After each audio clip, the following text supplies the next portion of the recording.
This is another political robocall tip. And what I'm going to talk about is a diagram on creating a good script. And I've executed probably 100 to 150 different robocalls, and I've analyzed data from almost all of them, so I have a good idea of what works and what doesn't in these small campaigns. Again, I'm dealing with campaigns of 10,000 voters or less. And here's one way to look at it. First of all, you need a lead-in, and the lead-in is almost always requires that you identify yourself. For example, this is Jane Doe. I'm with the Committee for Better Schools. There's a lead-in. You've stated who you're with and what's going on. You know, I'm Jane Doe, and I'm candidate for state senate. You have to have some, and I think the law requires that you identify yourself when you do. You'll get a lot of calls that they don't follow the law. You should follow the law. Identify yourself at the beginning. At the end, now let's jump to the end of the call.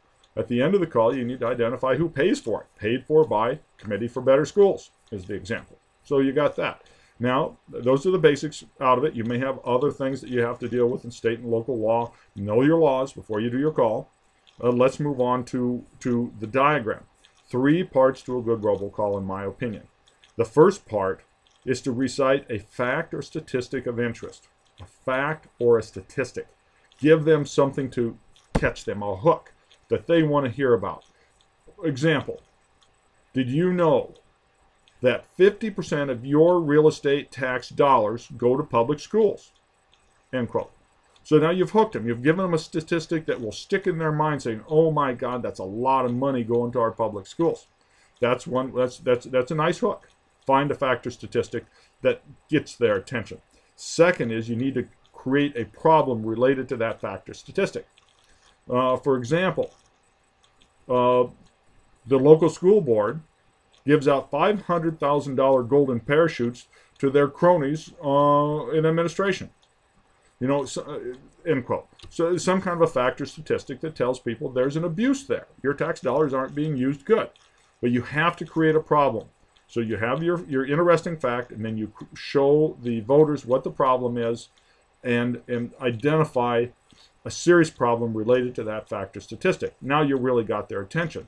So you have to give the punchline. The punchline is, what are you going to do about it? That's the real punchline. And so for in this situation, you would say something like, if elected, I will never vote for a golden parachute, and I will fight to preserve your tax dollars as if they're my own, because I'm paying taxes too. End quote. So you solve the problem with the third line. And you get all 3 of yours done, and you try to get them done in a way that you can get it done in 30 seconds. Long robocalls don't work. I'll talk about that in another video. But 3 parts. You have to have a memorable fact or statistic. You have to link it to a problem, and then you need to solve the problem. If you get these 3 in your robocall, you will probably increase your call completion significantly. But it has to be something very interesting. You have to have that hook to start with. Using